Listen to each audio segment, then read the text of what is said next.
Excellent. Bah, du coup, je pense qu'on peut commencer. On est nombreux et on n'a qu'une seule heure. Donc, pour assurer que tout le monde puisse poser leurs questions, si ça vous va, Jean-Philippe, Stéphane, on lance le webinaire.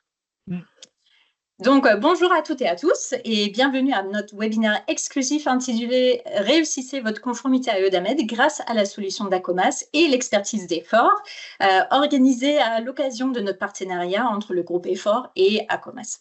Je m'appelle Katharina Högel et je suis responsable de la communication technique et scientifique au sein du groupe Effort. Et je suis en charge de la diffusion de nos diverses expertises en interne, mais aussi en externe auprès de nos clients.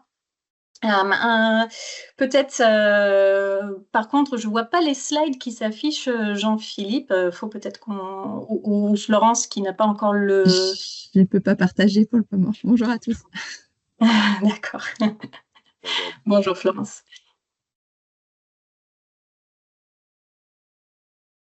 Bon, en attendant les slides, peut-être un petit mot sur les aspects organisationnels. Donc, pour votre information, la séance d'aujourd'hui, elle est enregistrée. Normalement, tous les microphones sont coupés, mais vous avez tout à fait la possibilité de poser vos questions via le chat. Et nos experts vont les adresser soit pendant la présentation ou bien après. On a prévu un temps pour les questions et les réponses. Donc, n'hésitez pas à poser vos questions. On fait un monitoring en live pour que voilà, on essaye de répondre à toutes vos questions. Donc là arrivent les slides, magnifiques. On les voit bien, parfait.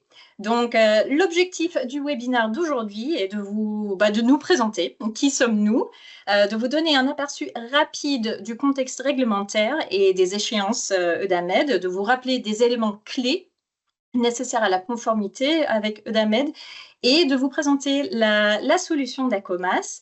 Comme je vous ai indiqué, évidemment, on restera disponible pour toutes vos questions. Florence, je te laisse avancer d'une slide, s'il te plaît. Donc, petite introduction, qui sommes-nous? Pour ceux qui nous connaissent déjà, le groupe Effort, je vous souhaite la bienvenue et merci de vous être connectés à la séance d'aujourd'hui. Pour ceux qui n'ont pas encore entendu parler d'Effort, je vais en 2 mots vous présenter le groupe. La slide suivante, s'il vous plaît. Donc, Effort est un groupe de conseil spécialisé dans le domaine des life sciences, qui a été fondé en 2013, initialement avec un fort ancrage dans le domaine des dispositifs médicaux. Et aujourd'hui, suite à diverses acquisitions au cours des dernières années, on a pris pied dans le secteur pharmaceutique et via notre CRO clinique Soladis, qui a rejoint le groupe en 2021, on est capable de fournir une large gamme de services cliniques et de biométrie également. Aujourd'hui, le groupe compte 2500 collaborateurs présents à travers 21 agences en 4 pays qui sommes, comme vous le voyez affiché, la France, la Belgique, la Suisse et les États-Unis. Et notre présence en Suisse a été renforcée avec l'acquisition du groupe Notarius en 2023. La slide suivante. Merci. Cependant, nous n'agissons pas seulement dans les secteurs des dispositifs médicaux et pharmaceutiques, mais nous accompagnons nos clients aussi dans les secteurs de la santé animale, de la cosmétique et l'agroalimentaire. Et nos équipes sont capables d'intervenir sur l'ensemble du cycle de vie des produits de nos clients, que ce soit en R&D, donc tout en début ou lors des activités précliniques, cliniques et post-production, notamment des prestations en affaires réglementaires, ingénierie, qualification, validation des équipements, mais aussi des systèmes informatisés, la gestion de la qualité et la vigilance. Et maintenant, je passe la parole à Jean-Philippe Joubert d'Acomas pour se présenter dans un premier temps et puis la société Acomas. Jean-Philippe. Merci beaucoup, Katharina. Bonjour à tous. Je suis Jean-Philippe Joubert, je suis responsable du Customer Success chez Acomas. Et au cours de ces 10 dernières années, j'ai travaillé pour une entreprise de dispositifs médicaux et j'ai joué un rôle significatif dans la conformité réglementaire, notamment autour de la Good ID, NHS et Eudamed. J'ai également conçu et mis en œuvre un référentiel de données monde très utile au groupe. Ne dit-on pas d'ailleurs, à juste titre, que les données produits sont devenues aussi importants que les produits eux-mêmes? Mais nous parlerons de la solution Acomas dans un contexte d'AMED. Il m'arrivera également de parler d'autres réglementations, comme la base de données Good ID. Mais pour le moment, je vais vous présenter donc la société Acomas. Donc Acomas, c'est à la fois une société informatique, une approche efficace et une solution opérationnelle. Les cofondateurs de l'entreprise Acomas ont développé au fil des années une expertise en qualité et en conformité réglementaire dans le secteur de la santé et de la pharma en particulier. Donc c'est tout naturellement qu'Acomas a été créé et qu'une stratégie autour des entreprises du dispositif médical et de la conformité réglementaire a été définie. Le siège social, pour ceux qui ne connaissent pas encore Acomas, est en France, mais elle intervient internationalement. Je parlais donc de l'entreprise, il y a aussi l'approche. L'approche Acomas est basée sur plusieurs modèles de données produits correspondant aux bases de données réglementaires et aux catalogues demandés éventuellement par les groupements d'achat. C'est une approche efficace mais originale et cela n'empêche pas les équipes d'Acomas de travailler au sein du MedTech Europe, de GS1 et de l'ISPE, entre autres. Enfin, pour les quelques informaticiens qui seraient parmi nous, la solution Acomas est une solution SaaS qui s'appuie sur une plateforme cloud, d'une part, et puis des connecteurs machine-to-machine opérationnels vers les bases de données réglementaires, d'autre part. Et donc, la solution Acomas est une solution qui est sécurisée, évolutive et conviviale pour les utilisateurs. Au cours de ce webinaire, nous espérons vous faire partager ce qui nous anime, mais également, nous avons la volonté de vous aider à honorer les échéances réglementaires d'AMED et nous sommes motivés par la valeur ajoutée que la solution Acomas pourra vous apporter. Je passe la parole à Florence pour nous présenter éventuellement la partie d'AMED. Suite. Bonjour à tous. Alors, j'essaie d'avancer les slides en même temps. Pourquoi ça ne fonctionne plus? Voilà, ça marche bien comme ça. Donc pour ma part, Florence Trépan, je fais partie de la direction technique d'effort sur le pôle des affaires réglementaires et donc je suis enchantée d'être avec vous aujourd'hui. Je vous propose de faire un rappel assez rapide sur EUDAMED. De revenir aussi rapidement sur les legacy devices qui vont être impactés et bien sûr d'échanger avec vous sur les nouvelles échéances, puisque là, le sujet EUDAMED revient au bout du jour. Ça a été fortement retardé. À chaque fois, on espérait que ce soit encore retardé, mais là, ça y est, il va falloir s'y mettre. Donc, EUDAMED.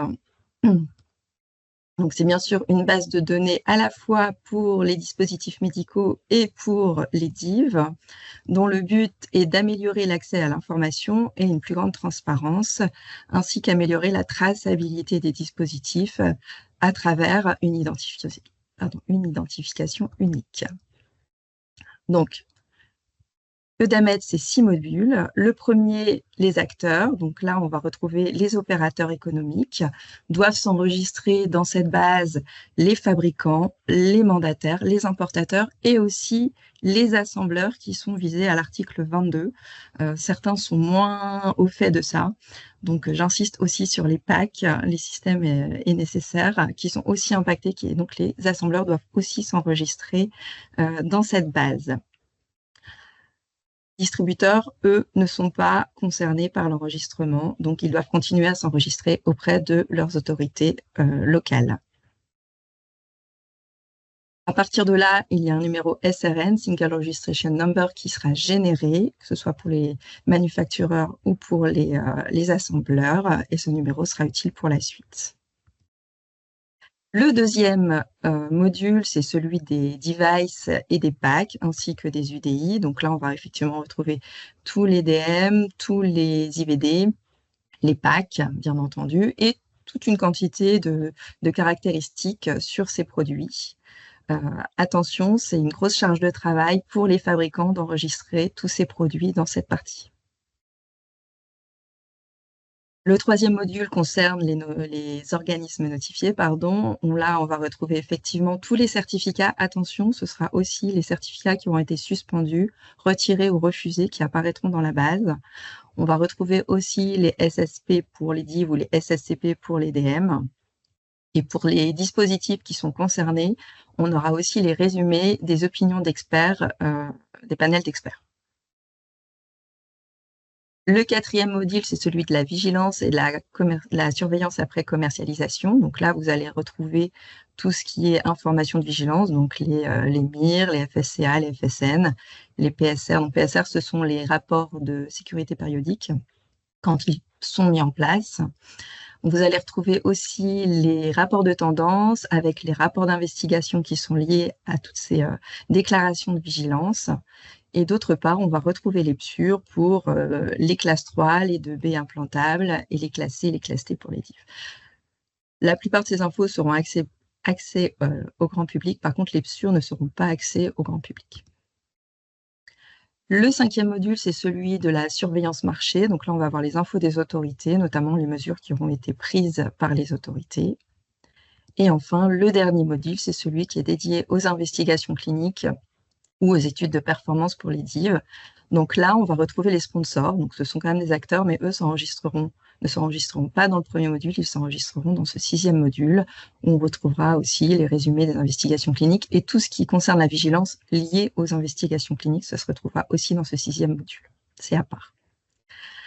Donc là, on voit que ce qui va nous animer, ça va être surtout, je vais prendre le pointeur, ce sera plus facile, hop, ce module. En général, pour beaucoup de fabricants, vous avez déjà fait la démarche, vous êtes déjà enregistré dans le module acteur. Par contre, il y a encore très peu de personnes qui ont fait cette démarche, sûrement puisque les échéances de DAMED reculaient au fur et à mesure. Donc, c'est sur cette partie qu'on va aussi un peu plus s'intéresser aujourd'hui.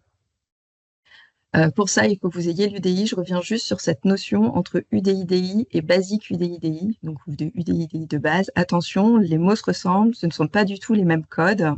L'UDI-DI de base, c'est un identifiant réglementaire, il ne se retrouve pas sur les produits.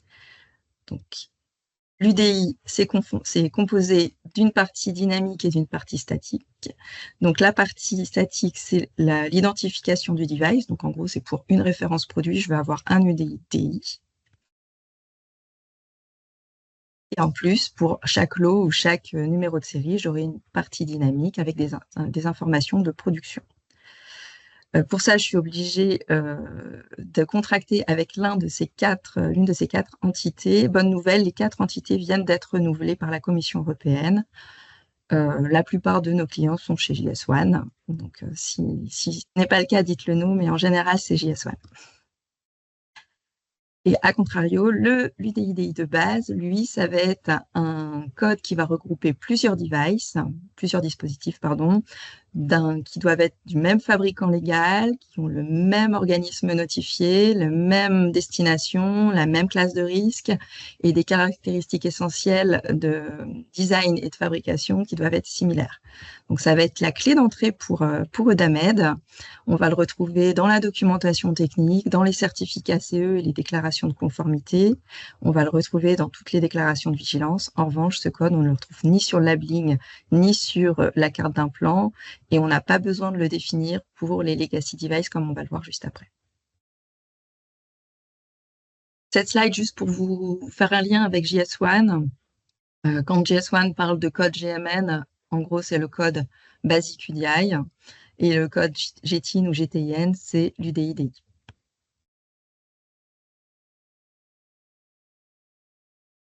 Rappelle aussi, dès qu'il y a un changement qui pourrait amener à une mauvaise identification du dispositif ou une ambiguïté par rapport à la traçabilité du dispositif, on doit définir un nouvel UDI-DI. Donc là, vous avez quelques exemples comme changement de nom, changement de modèle, etc.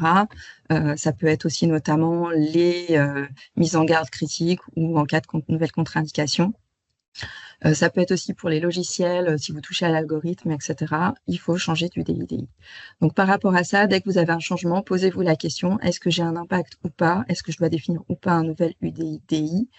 Et surtout, petit conseil, ça pourrait faciliter les choses, se dire, j'ai une référence produit, un UDI-DI, je prends l'UDI-DI en référence produit. Seulement, cette UDI-DI va changer. Donc, gardez vos références produits et à côté de ça, définissez des UDI-DI.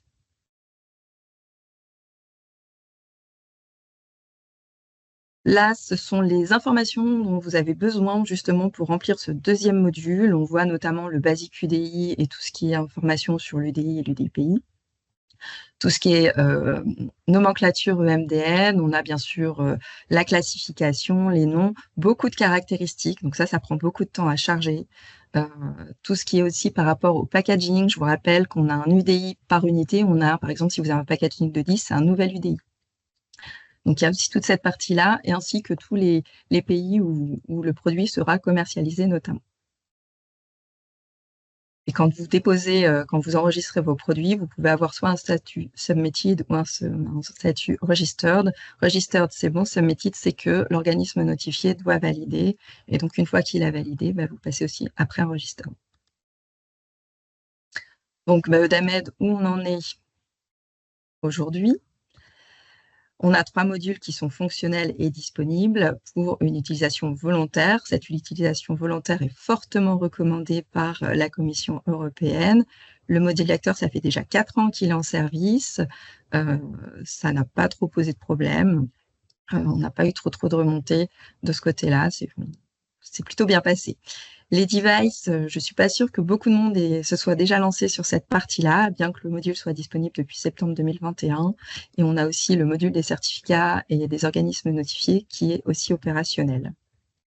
Petit rappel, vous avez 2 MDCG pour les DM et les DM-Div dans le cas où vous n'avez pas encore utilisé EUDAMED, tant que EUDAMED n'est pas encore pleinement fonctionnel. Par exemple, pour les SSCP, si ce n'est pas encore chargé dans EUDAMED, il faut que vous indiquiez comment y avoir accès, etc. Et tout ça, c'est bien expliqué dans ces guides. Alors, les fabricants et les assembleurs doivent tout d'abord s'enregistrer dans le module acteur pour pouvoir être capables d'enregistrer leurs devices et leurs UDI. De là, ils obtiennent leur numéro SRN qui sera indiqué. Et à partir de là, on peut enregistrer les produits dans EUDAMED. Et seulement une fois que les produits sont enregistrés EUDAMED, là, vous pouvez enregistrer les PSUR et faire les déclarations de vigilance. Donc là aussi, c'est pareil, n'attendez pas trop, puisque pour pouvoir faire les déclarations de vigilance, si vous n'avez pas fait les premières étapes, ça va être fait dans la panique, ça va être un peu compliqué. Petite parenthèse sur les legacy devices. L'article 120 nous rappelle qu'on peut continuer à commercialiser nos legacy devices à condition de répondre à certaines conditions, comme pas de changement dans la finalité et pas de changement significatif dans le design, etc. Et dans toutes ces obligations, il y a aussi EUDAMED. Pour le moment, on était un peu tranquille. Maintenant, ça se précise un peu, donc il faut commencer à s'intéresser au sujet. Vous n'avez pas besoin de définir un UDI-DI de base pour vos legacy devices, puisque un UDI de base correspond à un certificat. Vous devrez en redéfinir un quand vous passez sous MDR. Si vous avez besoin, et je vous conseille fortement, on verra par la suite, d'enregistrer vos legacy devices dans EUDAMED, dans ces cas-là, EUDAMED pourra vous générer un code qui s'appelle un EUDAMED-DI qui correspond à l'UDI de base. La partie UDI-DI, en revanche, vous pouvez déjà la générer et vous pourrez la garder quand vous passerez en MDR si les produits n'ont pas changé. Ou si ce n'est pas défini, c'est pareil, EUDAMED vous générera un autre code qui s'appelle un EUDAMED ID. Donc le DI, ça correspond à l'UDI de base et le ID, ça correspond à l'UDI-DI qui apparaît sur les produits. Et pour ça, vous avez un guide qui explique tout ça. Donc là, vous voyez une capture d'écran qui n'est pas très nette, je suis désolée, de la base EUDAMED. Une fois que je suis enregistrée en tant qu'acteur, je choisis. Si je suis en MDR, je vais cliquer ici. Si j'ai un legacy device, et du coup, j'ai mon onglet qui est dédié. Et donc, nous voici maintenant dans les nouveaux délais d'EUDAMED. On a un règlement qui vient de sortir, le 2024-1860, qui introduit une utilisation obligatoire à intervalles séparés des différents modules. Jusque-là, on attendait que tout soit validé pour que EUDAMED soit obligatoire. On arrivait là à des délais 2028, donc là, la Commission européenne a rétropédalé en disant stop. Maintenant, on va y aller de façon séquentielle. Pour ça, il faut qu'il y ait un audit de chaque module, plus une parution au journal officiel. Et à partir de la parution journal officiel, on aura 6 mois pour une application obligatoire. Ces 3 premiers modules sont déjà, comme on l'a vu, finalisés et déjà opérationnels. Les modules de vigilance et de market surveillance devraient être finalisés pour la fin d'année. Celui sur la clinique, par contre, c'est beaucoup plus flou. On a beaucoup plus de délai par rapport à celui-ci. Donc, qu'en est-il des délais attendus? Donc, on s'attend à avoir une publication pour les modules 1, 2, 3 et 5. Donc, tout ceci sauf la vigilance pour premier semestre 2025, peut-être Q3, mais plutôt Q1, Q2 2025, et avec une obligation d'utiliser ces modules à partir du début 2026. Attention, il faut encore attendre le JO, donc il faut faire une veille de JO pour pouvoir justement avoir la date exacte. Pour les produits qui seront déjà sur le marché, il y aura une période de transition qui sera de 12 mois pour les dispositifs médicaux et de 6 mois pour les DIV à partir de la publication du JO, pour que ce soit aussi obligatoire pour eux. Le module 4 sur la vigilance, lui, la publication JO devrait apparaître vers Q1 2026 et une obligation d'utilisation plutôt sur début Q3 2026. Mais encore une fois, il faudra surveiller le JO pour avoir les dates exactes, ça peut être aussi avant. Et enfin, le module 6, on a beaucoup plus de sens, sera plutôt 2026-2027. Là, vous avez le projet qui est publié sur la Commission européenne, le site de la Commission. On voit qu'ils estiment effectivement au 1er janvier une utilisation, donc c'est une date projetée encore une fois, pour les modules acteurs et devices notamment, et certificats, et plutôt vers le milieu d'année pour la vigilance.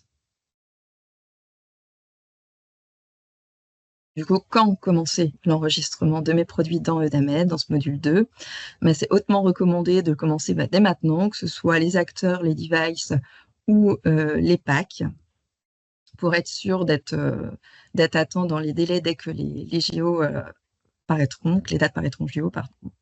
Et surtout, si vous avez beaucoup d'UDI, là, ça va être vraiment une très grosse charge de travail, même avec les systèmes de machine to machine. Donc, on attend encore des guides, mais là, ça va être vraiment une grosse charge de travail. N'oubliez pas que les legacy devices seront aussi impactés. Et enfin, tout ce qui est lentilles, montures et verres de lunettes, notamment, ne peuvent pas encore être enregistrés dans EDAMED, puisque ça ferait trop de données à charger. Donc, pour le moment, il y a des solutions qui sont cherchées, voire trouvées. On a les Master UDI qui viennent de sortir, qui sont sortis notamment, qui deviennent obligatoires pour novembre 2025, il me semble, par exemple pour les lentilles. Donc là, c'est pour ça qu'aujourd'hui, c'est bloqué, on ne peut pas encore les enregistrer dans EDAMED. En conclusion, pour cette première partie, donc EDAMED, ça permet beaucoup plus de transparence et d'accès à l'information, notamment pour le grand public et les professionnels de santé, mais pas que, vos concurrents aussi, et une meilleure traçabilité des dispositifs. Un accès aux certificats, y compris ceux qui sont suspendus, refusés, retirés, et aux informations de vigilance. Et enfin, dernier grand message, c'est qu'il est fortement recommandé de commencer au plus vite le chargement du module 2, puisque ça va être une grosse charge de travail, et les délais maintenant vont arriver vite. Voilà pour ma partie. Jean-Philippe, je te redonne la parole. Merci beaucoup, Florence. Je veux bien que tu ailles sur la slide suivante, si tu veux, mais avant qu'on aborde les solutions EDAMED apportées par Acomas, je voulais vous raconter une petite anecdote. Le président de ma précédente société me disait en 2015, ça date pas d'aujourd'hui, que la réglementation est un mouvement de balancier et que ça retomberait donc. Je lui faisais remarquer que l'industrie pharmaceutique avait essuyé le même mouvement réglementaire et que le balancier n'était toujours pas retombé, bien au contraire. Alors, il semblerait que l'actualité me donne raison. Heureusement, il n'est pas rancunier, donc on va pouvoir avancer comme ça. Il y a donc la question, comme le faisait remarquer Florence, qui est sur toutes les lèvres de la date limite pour l'enregistrement des données produits dans la base de données EDAMED. Il a été évoqué malencontreusement des dates qui étaient très éloignées.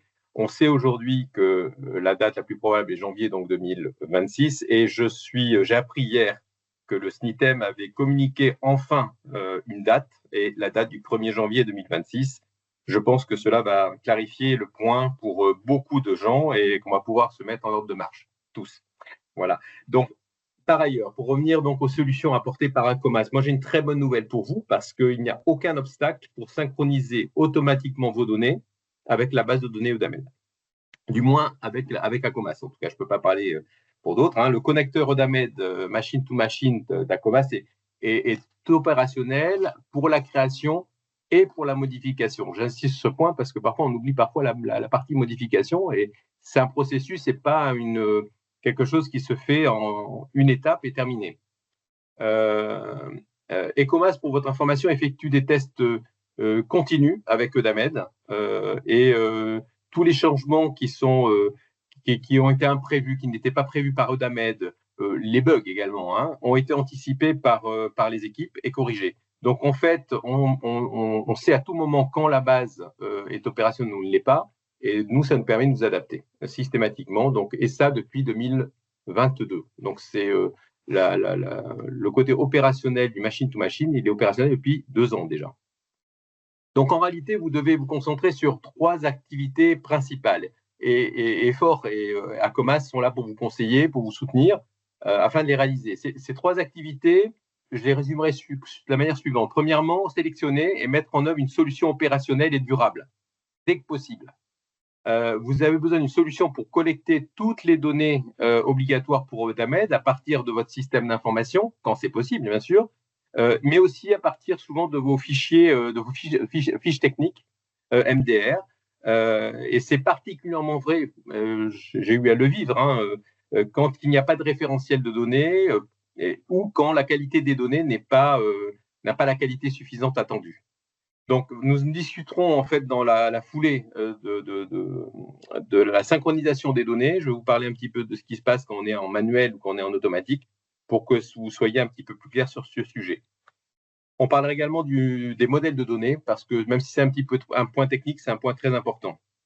Deuxièmement, donc premièrement, c'était le sélectionner et mettre en œuvre une solution opérationnelle. Deuxièmement, c'est vérifier les règles d'Eudamed qui peuvent avoir des conséquences sur votre entreprise et sur les flux, les produits que vous enregistrez. Eudamed, ce n'est pas aussi simple que la Good ID. Et on partagera avec vous, si vous le voulez bien, des exemples, des leçons qui ont été tirées de notre expérience ou de celle de nos clients déjà. La troisième activité, c'est collecter toutes les données obligatoires, comme le faisait remarquer Florence, afin de les publier en temps et en heure. On ne va pas discuter de ce point-là aujourd'hui, vous inquiétez pas, car c'est un petit peu spécifique à chaque entreprise. Le seul point que je vais donc rabâcher, ou à l'instant de rabâcher, c'est de commencer sans tarder. C'est pourquoi? Parce que ça prend souvent du temps et que ça peut se faire en même temps que la soumission de vos données MDR. On perd beaucoup de temps à le faire a posteriori. Donc, le plus tôt est toujours le mieux. On peut passer peut-être à la slide suivante. On va aborder donc la première activité qui était de sélectionner et de mettre en œuvre une solution opérationnelle et durable dès que possible.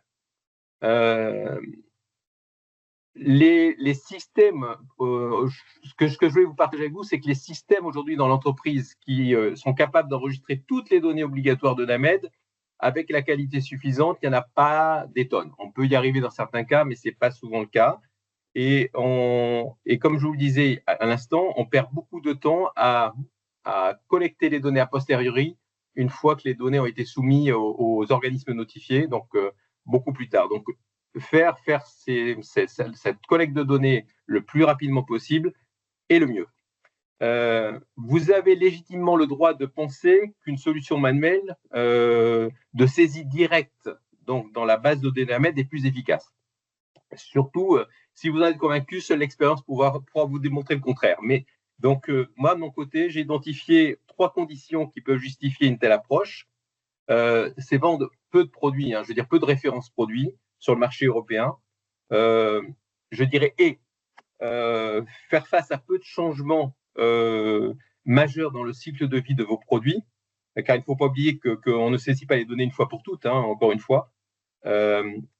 Et ne pas envisager la vente de vos produits sur un autre marché que le marché européen. Car quand on pense aux données réglementaires, aux publications réglementaires, certes, on est en train de parler ici de Eudamed, mais on pourrait parler de Good ID qui a déjà commencé il y a quelques années et des autres réglementations qui sont en train d'arriver.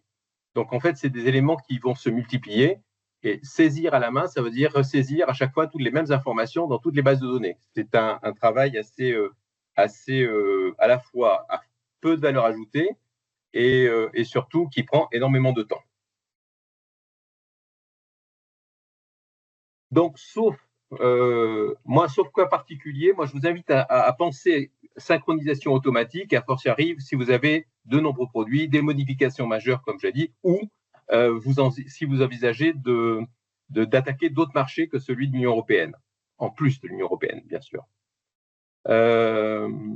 J'ai entendu certains parler d'une synchronisation directe entre leur système d'information et puis Eudamed. C'est une possibilité qui existe, mais elle est toute théorique en fait, parce qu'elle requiert l'autorisation des équipes Eudamed, ce qui est très peu probable qu'on la donne. Et puis surtout, vous allez commencer à manquer de temps, et vous devrez assurer en plus une veille réglementaire et technologique, ce qui est peu probable et en tout cas pas une solution que j'aborderai ici plus loin parce qu'elle me semble peu efficace. Donc, slide suivante. Voyons les avantages, et je vais m'appuyer évidemment sur la solution Acomas pour synchroniser vos données automatiquement avec Eudamed. Alors, pour parler de la solution Acomas, elle est validée. Alors, au sens où nous fournissons la documentation relative à l'exécution de nos centaines de tests, et ce, à chaque montée de version. Donc, à vous de les compléter en fonction de votre analyse de risque, si vous les jugez nécessaires. Mais en tout cas, vous avez la possibilité d'avoir une aide à la validation de vos systèmes, et de ce système en particulier. Et, il est possible de tirer parti de la puissance, la flexibilité d'une solution cloud, mais aussi d'une solution de type SaaS, comme je vous l'ai dit. Vous bénéficiez d'une plateforme qui est entièrement conforme à la réglementation européenne. Elle répond à toutes les exigences de traçabilité, garantissant l'intégrité et la transparence des données. Je pense, quand je dis ça, je pense en particulier aux fabricants de DM de classe 2B et 3 qui vont très vite soumis à ce genre de contraintes. Et vous bénéficiez aussi évidemment de la veille technologique et réglementaire, puisque nous sommes nous-mêmes obligés de veiller à ce que l'interface dont je parlais, le connecteur machine-to-machine, soit toujours actif et opérationnel. Si je prends la manière d'entrer les données donc, dans Acomas, mais non pas entre votre système, votre système d'information dans votre société et puis Acomas, il y a trois manières. La première, c'est une saisie manuelle dans Acomas grâce à une interface beaucoup plus conviviale que la plateforme Eudamed. Et on parle ici à la fois de la création et de la modification des données en même temps. Donc, on n'est pas sur quelque chose de compliqué.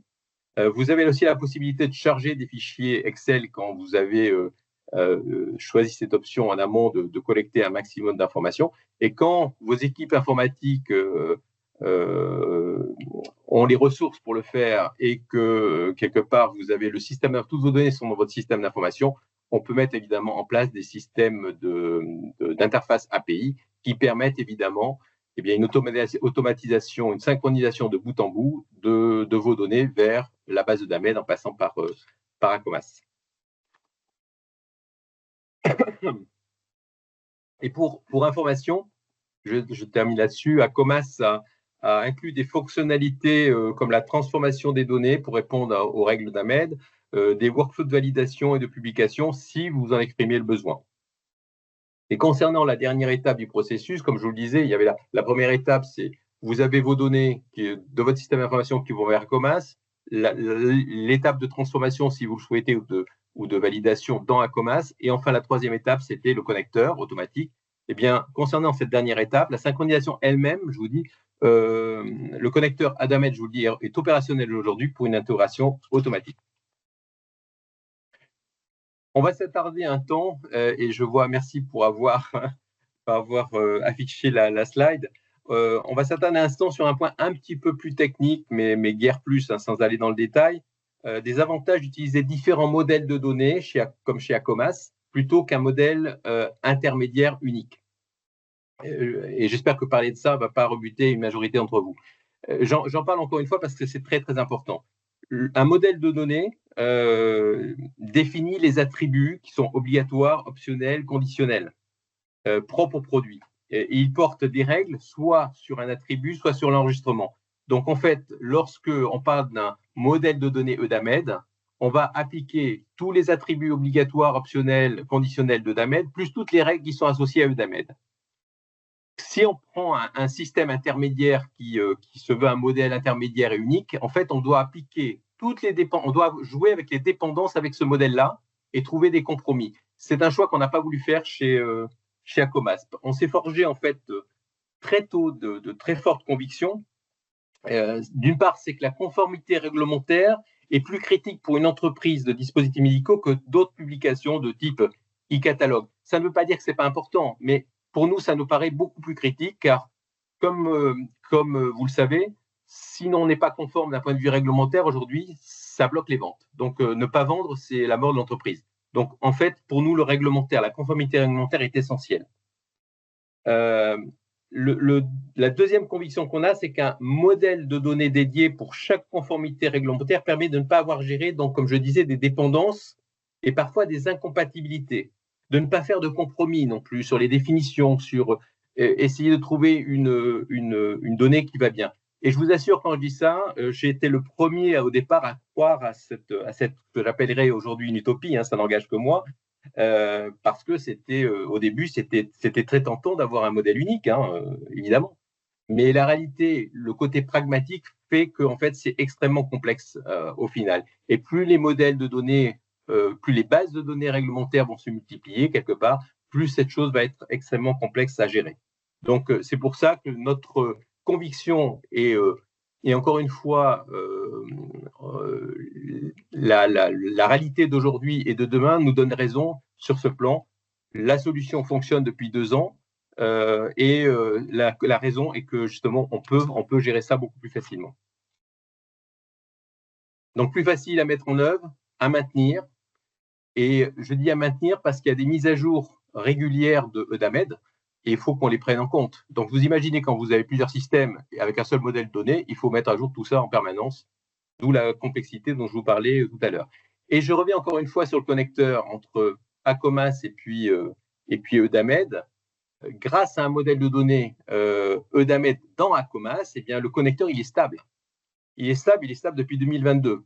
Ça nous permet aussi de vous donner une documentation IQ, OQ détaillée qui est disponible pour tous nos clients d'ailleurs. Et puis, ça crée des relations de confiance avec les équipes EUDAMED. On les a régulièrement au téléphone ou par mail, et c'est une chose qui est extrêmement bénéfique et dont on peut faire bénéficier également nos clients. Donc, voilà. Donc, avec un modèle de données par conformité réglementaire, ça permet de mettre en place une interface aussi unique. Alors, si je parle de la première partie, vous savez, entre vos systèmes d'information et puis Akomas, le fait d'avoir un modèle de données par base réglementaire, ça nous permet de gérer des interfaces entre votre système, le cas échéant, et puis Akomas beaucoup plus facilement. Mais bon, on verra, c'est une chose qui est à voir dans un deuxième temps, évidemment. Je termine sur la deuxième partie. Je vous disais, il y avait sélectionné d'abord l'application, et ce qui va vous permettre de collecter et puis de publier vos données. Je voulais vous donner également quelques prérequis EUDAMED, quelques exemples. Alors, c'est la slide suivante, je crois. Voilà. Quelques exemples qui nous sont arrivés lors de nos tests. Donc, je vais vous parler non pas de la réglementation telle qu'on la trouve dans les tests forcément, mais également de la réglementation telle qu'elle est appliquée par les systèmes informatiques d'EUDAMED. Donc là, il y a des choses qui passent et d'autres choses qui ne passent pas. Une chose que vous connaissez probablement, et Florence l'a rappelé tout à l'heure, avec EUDAMED, on a besoin de 2 identifiants, le basic UDI-IDI et puis l'UDI-IDI.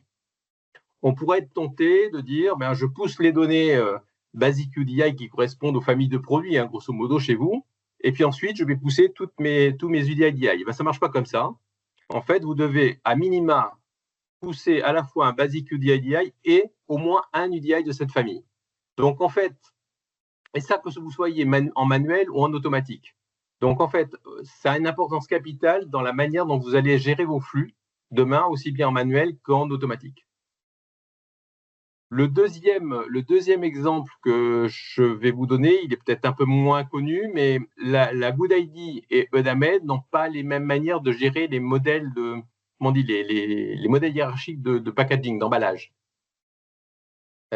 Dans Eudamed, il y a une règle, c'est que en fait, vous pouvez avoir des niveaux de packaging multiples, comme dans la Good ID, mais par contre, votre hiérarchie de packaging ne doit pas contenir de code UDI double, qui sont repris, dupliqués. Si ça arrive, eh bien, évidemment, vous avez une anomalie au moment de votre interface et donc un message d'anomalie, et donc vous devez revoir votre copie. En fait, une des solutions, évidemment, c'est à ce moment-là d'enregistrer chaque emballage comme un produit UDI. Donc, c'est une des solutions, hein, ce n'est pas la seule.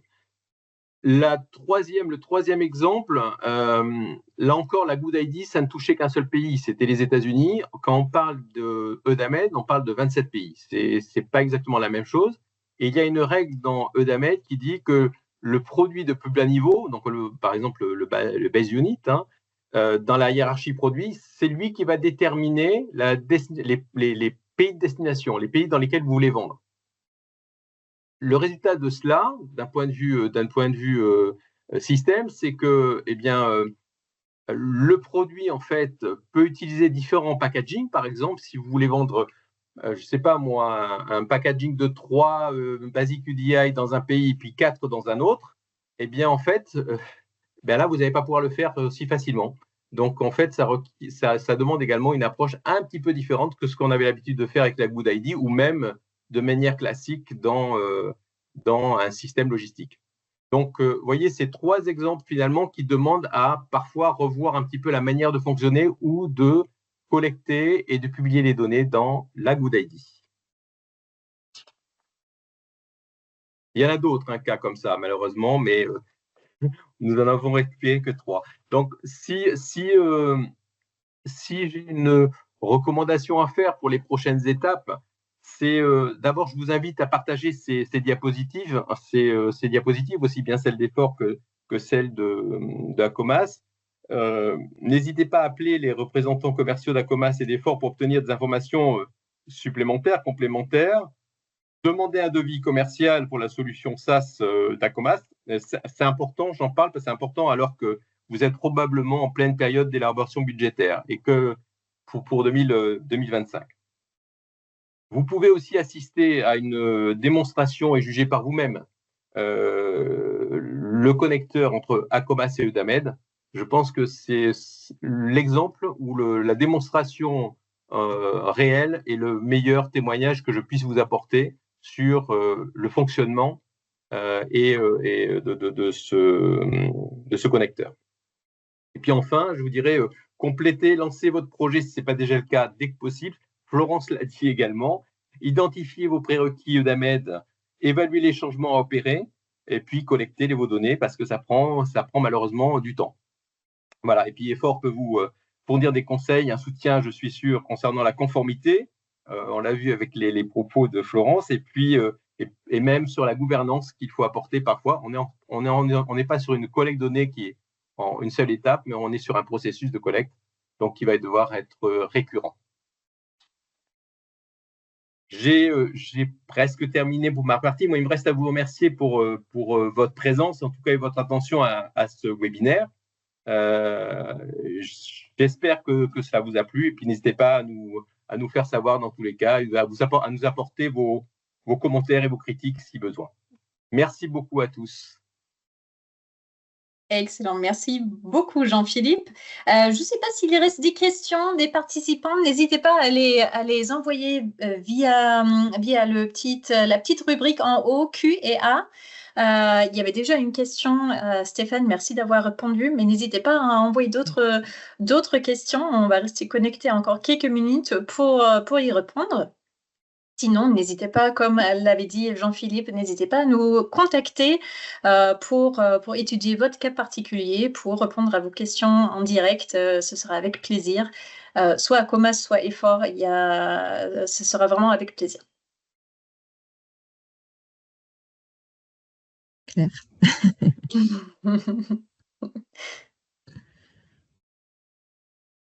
Bon, très bien.